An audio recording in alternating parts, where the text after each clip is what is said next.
Alright, so I'm going to have to redo the video that I just put up exposing an individual by the name of Jesse Wayne Stark, because automatically it seems like YouTube is not in favor of me telling the truth. But anyhow, especially getting warnings and restrictions put on a video just after it's released, after everything being factual and true, using video footage from the person themselves. It's pretty sad how you can't even tell the truth on social media without them trying to censor you. The gentleman's name is the monster's name is Jesse Wayne Stark from La Pointe, Oregon. He did 3.5 years in prison because he touched a underage girl, actually a 12-year-old girl. He's got two different stories that don't corroborate what he says. It's just lie after lie after lie with this guy. And there's a special place in hell for people like this, if he's allowed to keep living. Over the last couple days, he's been calling for somebody to come out him on his property or find him and just take him off the face of the earth. I don't understand why somebody would want to, other than in his situation, he's so disgusted with himself. He's been encouraging people and just saying, please, I don't want to be here anymore, to the point where, like, I can't do it myself, but I'm hoping somebody else comes and does it for me. I've already done 3.5 years for this. I was in Mexico and I got a call from law enforcement. I came back, I turned myself in, I did my time, and now here I am. But then he's got another story saying that he was on a couch with a 12-year-old girl and he was asleep, and that's when he put... So this guy's fabricating these stories over and over and over and over again. He's talking to people about Christianity, saying that Christ wasn't really Christ, it was just a title given to him, and blah, blah, blah, blah, blah, and how he's this ultimate authoritative figure on how to teach your children how to be more sexual, or teach them more about sexuality in general, and love making and stuff. And it's like, it's super disgusting to watch an individual like this on the internet, to see somebody like this guy say and do what he's doing and get away with it for so long.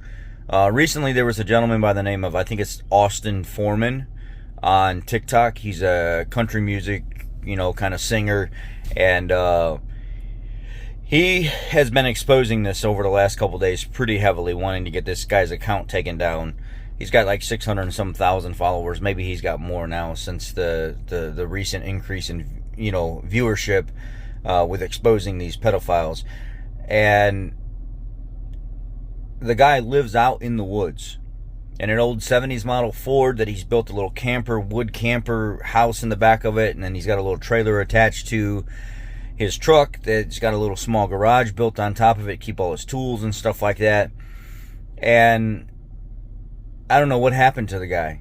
Seemed like he was a pretty smart guy at one time. Like he had, pretty well off, well-to-do, and he let these pedophilia urges take over and ended up ruining his life, basically. I think at this point, he's probably looking for a reason to just not be here anymore, because it'd be 10 times easier.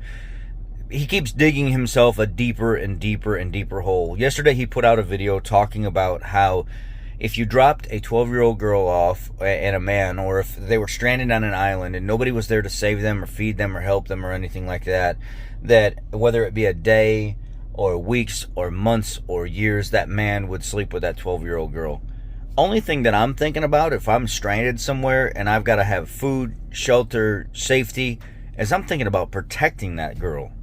I'm thinking about making sure nothing bad happens to her, not being sexual with a 12-year-old.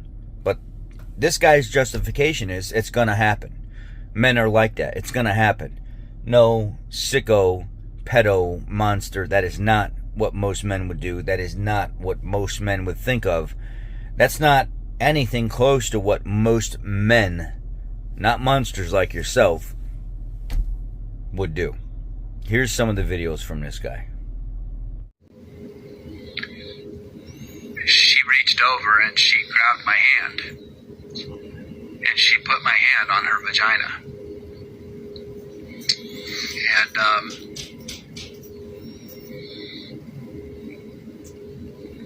I didn't take it away right away.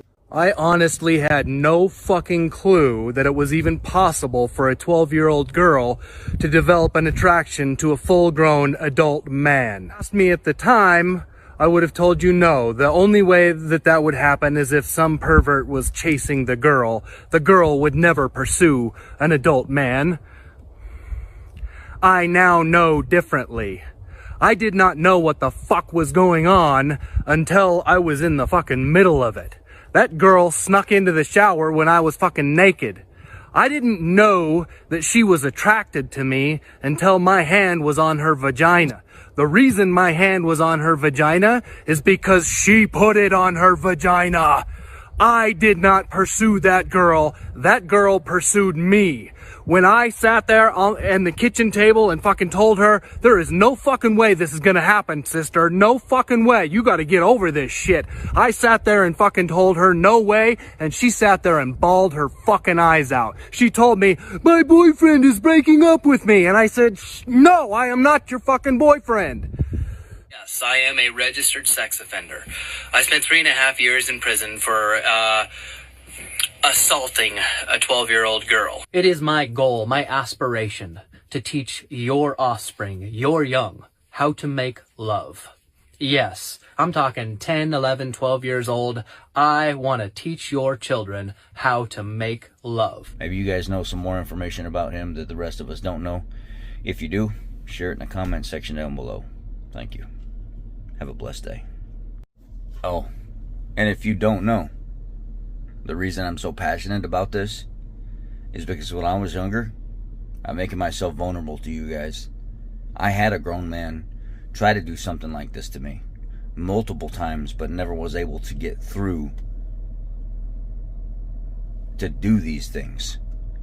The last time it happened, my uncle was walking into the house, and my uncle got to witness what was going on before it began.